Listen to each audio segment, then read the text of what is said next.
Taylor Parsons nació en Colorado Springs en 1902.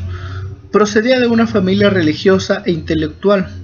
Su padre fue ministro eclesiástico, profesor y, posteriormente, presidente de una pequeña universidad. Realizó sus estudios en el Amherst College, donde se licenció en 1924, y realizó sus cursos de doctorado en la Escuela de Economía de Londres. Parsons se vio muy influenciado por la obra del sociólogo alemán Weber. De hecho, gran parte de la tesis doctoral de Parsons estuvo dedicada a analizar las ideas de este sociólogo. Parsons fue un funcionalista que sostenía que la sociedad tendía hacia la autorregulación y la autosuficiencia, manteniendo determinadas necesidades básicas, entre las que se incluían la preservación del orden social, el establecimiento de bienes y servicios y la protección de la infancia. Entre sus libros destacan La estructura de la acción social en 1937 y El sistema social en 1951. Fue considerado como uno de los sociólogos más eminentes del siglo XX, aunque ha sido criticado por no prestar suficiente atención al cambio social y a los conflictos asociados a él. Taylor Parsons falleció el 8 de mayo de 1979 en Múnich, Alemania.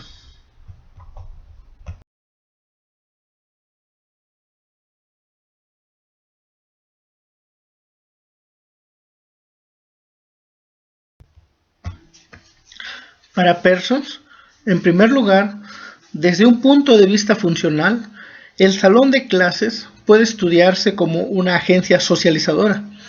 Esto quiere decir que se trata de una agencia en la cual se entrenan las personalidades individuales para que se adecúen motivacional y técnicamente al desempeño de sus roles de adulto. No es la única agencia de esta clase, desde luego. También lo son la familia, los grupos de iguales, las iglesias, las diferentes organizaciones de voluntarios y la educación que se recibe en el trabajo mismo. Con todo, en el periodo que va del ingresar al primer año escolar hasta el ingreso a la fuerza del trabajo o el matrimonio, el salón de clases puede considerarse la principal agencia socializadora.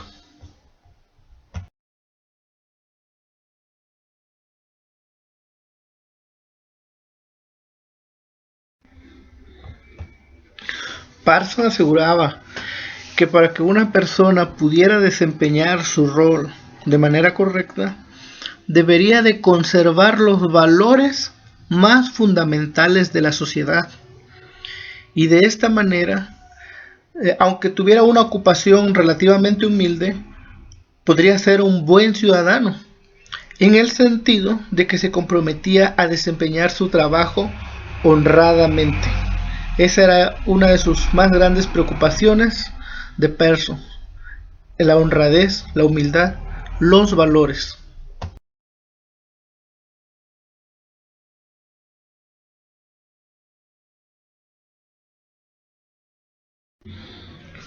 Parsons aseguraba que la escuela primaria debería tener dos funciones. Primero, el modo en que la clase funciona para que los alumnos internalicen los compromisos y habilidades necesarias para el desempeño feliz de sus futuros roles de adultos. Y segundo, cómo funciona para establecer la asignación de estos recursos humanos dentro de la estructura de roles de la sociedad adulta.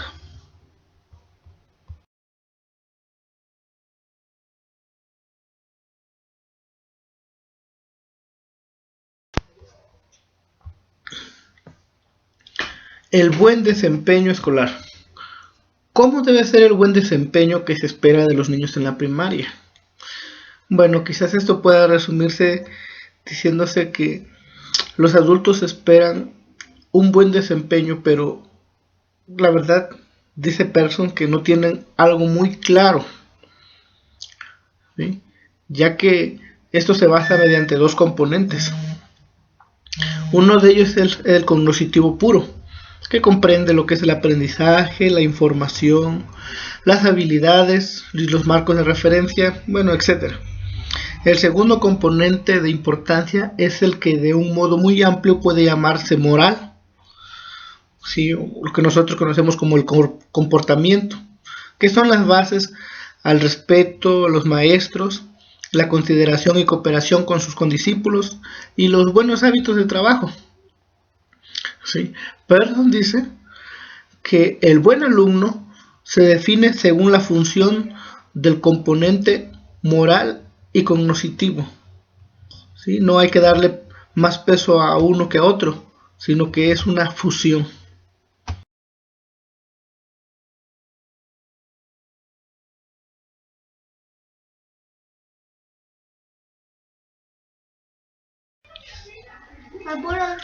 En nuestra sociedad mexicana, el papel femenino no está tan limitado al contexto familiar como en muchas otras sociedades, sino que concurre junto al rol del hombre en el trabajo y en otras asociaciones, aunque sigue dando una relativa importancia en la familia.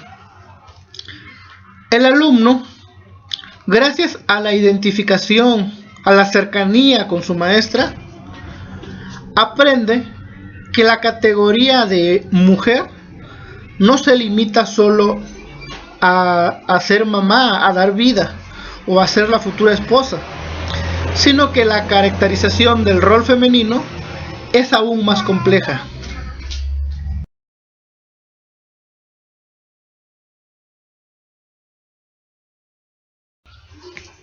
Pearson observaba que en su estancia en la primaria los alumnos aprendían diferentes tipos de ejercicios, los cuales a algunos les gustaba y posteriormente llegaban a triunfar en ese deporte.